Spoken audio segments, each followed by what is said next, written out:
खबर शामिल करते हैं तांदलियावाला से, जहां थाना मामू खांचन के इलाका दरबार मामू की रिहायशी हाफिज़ा यासमीन अपने साथ होने वाली मुबैना ज़्यादती पर दिल बर्दाश्त होकर बच्चों समेत खुदसोजी की सोशल मीडिया पर धमकी काम आ गई।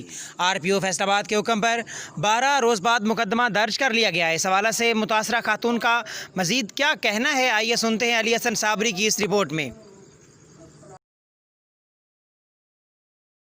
हाँ बीबी की मसला तेरा दसो की मामला है ਤੁਹਾਡਾ? ਸਾਰੇ ਅਸੀਂ ਕਿਰਾਏ ਤੇ ਮਕਾਨ ਲਿਆ ਸੀ। ਜਿਹੜਾ ਸਾਡਾ ਮਾਲਕ ਮਕਾਨ ਹੈ ਉਹ ਮੈਨੂੰ ਕਾਫੀ ਅਰਸੇ ਤੋਂ ਪਰੇਸ਼ਾਨ ਕਰ ਰਿਹਾ ਸੀ। ਤਕਰੀਬਨ 6 ਮਹੀਨੇ ਹੋ ਗਏ। ਮਕਾਨ ਕਿੱਥੇ ਲਿਆ ਤੇ ਮਾਲਕ ਮਕਾਨ ਕਿਹੜਾ? ਚੁੰਗੀ ਨੰਬਰ 5 ਤੇ ਮਕਾਨ ਅਸੀਂ ਲਿਆ ਵਾ ਤੇ ਮਾਲਕ ਮਕਾਨ ਜਿਹੜਾ ਉਹ 511 ਦਾ ਵਾ। ਅੱਛਾ। ਹਾਜੀ ਨੂੰ ਸ਼ੇਰ ਖਾਨ ਉਹਦਾ ਨਾਮ ਵਾ।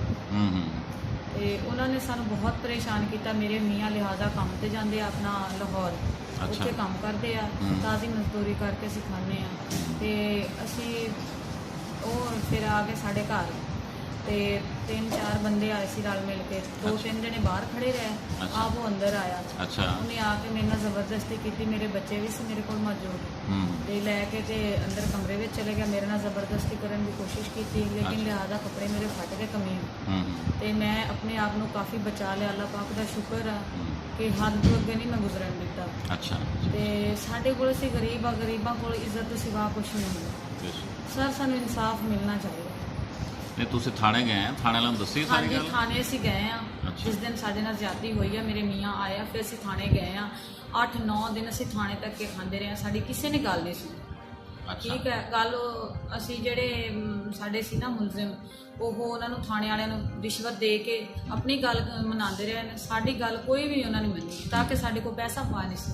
ਅਸੀਂ ਗਰੀਬ ਸੀ, ਕਿਰਾਏਦਾਰ ਸੀ, ਸਾਡੀ ਕਿਸੇ ਨੇ ਨਹੀਂ ਗੱਲਬਾਤ ਕੀਤੀ। ਨਾ ਕਿਸੇ ਨੇ ਥਾਣੇ ਵਾਲਿਆਂ ਨੇ ਸੁਣੀ, ਨਾ ਕਿਸੇ ਹੋਰ ਨੇ ਸੁਣੀ। ਇਹ ਪੁਲਿਸ ਵਾਲਿਆਂ ਨੂੰ ਉਹਨੂੰ ਬੁਲਾਇਆ ਹੈ ਮੁਲਜ਼ਮ ਨੂੰ? ਤੁਹਾਡੀਆਂ ਗੱਲਾਂ ਆਪਣੇ ਸਾਹਮਣੇ ਕਰਵਾਈਆਂ? ਬੁਲਾਇਆ ਕੋਈ ਨਹੀਂ ਬੁਲਾਇਆ। ਅੱਛਾ। ਉਹ ਸਾਡੇ ਸਾਹਮਣੇ ਆਏ ਵੀ ਨਹੀਂ। ਮੈਂ ਔਰਤ ਹੋ ਕੇ ਅਦਾਲਤਾਂ 'ਚ ਥਾਣੇ ਪੇਸ਼ ਹੁੰਦੀ ਰਹੀ ਹਾਂ, ਉਹ ਮੁਜਰਮ ਹੋ ਕੇ ਪੇਸ਼ ਨਹੀਂ ਹੋਏ।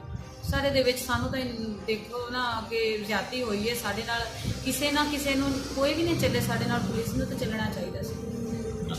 ਹਾਂਜੀ, ਅਸੀਂ ਗਰੀਬ ਸੀ, ਪੈਸਾ ਨਹੀਂ ਸੀ, ਤੇ ਕੀ ਸਾਡੇ ਨਾਲ ਸਾਨੂੰ ਇਨਸਾਫ ਹੀ ਨਹੀਂ ਮਿਲ ਸਕਦਾ? ਫਿਰ ਹੁਣ ਤੁਸੀਂ ਕੀ ਚਾਹੁੰਦੇ? ਸਾਡੇ ਕੋਲ ਕੀ ਤਵੱਕੋ ਰੱਖਦੇ? ਸਰ ਅਸੀਂ ਇਨਸਾਫ ਲੈਣਾ ਚਾਹੁੰਦੇ ਹਾਂ। ਸਾਨੂੰ ਇਨਸਾਫ ਮਿਲਣਾ ਚਾਹੀਦਾ।